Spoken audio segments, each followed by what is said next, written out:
What's up, everyone? John Render from Techno Buffalo here. I've had the iPad mini for just about 4 days. Not enough time for me to feel comfortable putting my name in a review, but plenty of time for me to share my first impressions with you, and hopefully it'll help you decide whether or not this little 7.9-inch tablet deserves a little tiny spot in your bag. Let's get started.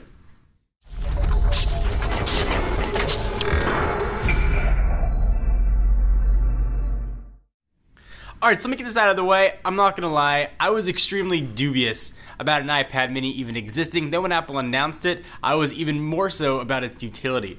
Why would I need a smaller iPad when I had a bigger one? Why would anybody want to buy a smaller iPad where for just a little bit more you can get that much larger screen on either the outgoing iPad 3, even the iPad 2, and of course now the iPad 4. However, having used the iPad mini now for 4 days, I have totally changed my tune. So let me get the negatives out of the way. The screen. It is absolutely low resolution and very obvious. And for a device that's pretty much all screen, it's even more apparent. If you're coming from any Apple product with a Retina display or an Android product with an HD screen, you are really going to notice immediately the low resness of this.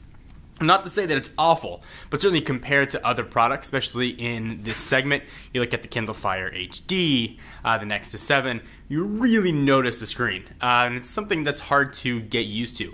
If you're not going to go back and look at another screen, then yeah, it's going to look fine. Similar to if you're shopping for a television set, you're in a big box store, you see all the TVs up on the wall, you can really see a difference between the two, especially when they're next to each other. But once you get the TV home and put it on your wall, you don't really notice the difference. So keep that in mind. So I have, for whatever weird reason, I'm having an irrational love with the iPad mini. It's the same irrational love that I have for the Galaxy Note 2, and I can't put my finger on it. Perhaps it's because it's so tiny, I can just put my hand all the way around it and carry it with me. It feels like I've got the internet with me anywhere I want to go. I think a lot of it has to do with the little bezel on the screen. It's almost non-existent. I love the way the tablet feels in the hand. I love the lightness of it. It's perfect for sitting on the couch and flicking through pages. Now, rationally, I know that there's no difference really between the 7-inch and the regular size iPad. The weight difference isn't that big a deal, and certainly it's a little bit on the pricey side. But I still love this tablet, and I'm not sure why. The build quality is absolutely outstanding. I love the way it feels on the back when I hold it. The weight is absolutely awesome. It makes me want to read a book, which is something that I don't usually want to do on a tablet. I usually reserve that for an e-reader, a Nook, or a Kindle. Or something similar. But there is just something about this tablet. One of the great things that I like, it was a very pleasant surprise, is the typing experience. Because it's so small, it's almost like typing on a big cell phone when you hold it in portrait. You could easily type with 2 thumbs and faster than I could even on the full-size iPad. Same thing when you hold it in landscape. Since it's so small, you can easily have your thumbs go anywhere you want to go, and you could type blazingly fast. That was a very pleasant surprise. One issue that I've had with it, and another issue I guess, is trying to click small links. Because of the resolution, you gotta really do a zoom in and then click. So if you do a lot of links, I'm thinking for my example, I'm a nerd, yeah, it's like that's a surprise to you guys. I do a lot of fantasy sports. I'm doing a fantasy basketball and football team now, and I want to click on a player's name. I can't quite get there with my fat little finger. I gotta keep zooming in, something to keep in mind. Video looks great on it, even despite the resolution. And I really wish I could say why it is that I love this tablet so much. But I really do. If I was looking to get a new tablet right now, I'd be really hard pressed to not go and pick up an iPad mini with 4G in place of an iPad 4. I could deal with the lower resolution screen. If you're not in a rush, you may want to wait a generation and see what that's going to bring. Hopeful that we'll see a Retina display, but a little bit doubtful. The only way Apple could get a Retina display on this would be to shrink the size of the current Retina display on the larger 9.7-inch iPad without having to fragment even more. Much like they took the resolution from the iPad 2 and put it on this, they have to do the same thing with the iPad 3 and the iPad 4 to put it on this size. So who knows if that's going to happen.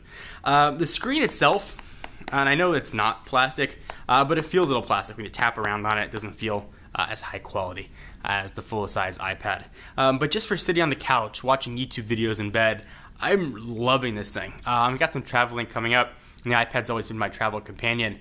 I'm bringing the iPad mini with me. I'm leaving the big guy at home. I'm finding myself using this more and more and more when I have easy access to a full-size iPad.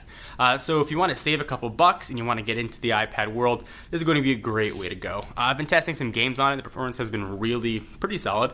I'll cover that more in the full review. Of course, you get the full app selection that Apple offers. But overall, I've been really happy with this. And I was probably as dubious as anybody about the utility of a smaller iPad. Everything down to even the smart cover. I really like. This thing is just very fun to use. It brought the enjoyment back to using a tablet. So I'm going to save all the rest of the impressions for a full review. I know a lot of sites go out there and bust out a full review after a day or 2 days. I'm not comfortable putting my name on a review that I haven't used for a while. So over the next week or so, I'd expect to have a full review of the iPad mini, let you guys know my full impressions. But that was my full disclaimer. I've got an irrational love affair with the iPad mini. I really haven't used the cameras much. Took a couple pictures of Lucy, and the cameras predictably are kind of sucky. But for FaceTime, it's going to be fine. You're not going to be Ansel Adams, taking pictures of waterfalls with the iPad mini. But it'll work well if you got to take a picture of something in a pinch. Or if you want to take like a sneaky picture of someone behind you, like you're just sitting there pretending that you're reading, and you're really just like, click. You can be super sneaky about it. But overall, I've been really proud and happy and impressed with the iPad mini, and I think Apple's done a very nice job. So what do you guys think? Do you agree, disagree? Is my irrational love affair with the iPad mini justified? I'd love to hear what you guys have to say. And of course, anything you want to see covered in the full review, hit it up in the comment section. Check us out at technobuffalo.com for the latest and greatest tech news. I am John Rettinger, and I will see you, or rather you'll see me, in the next video. Bye.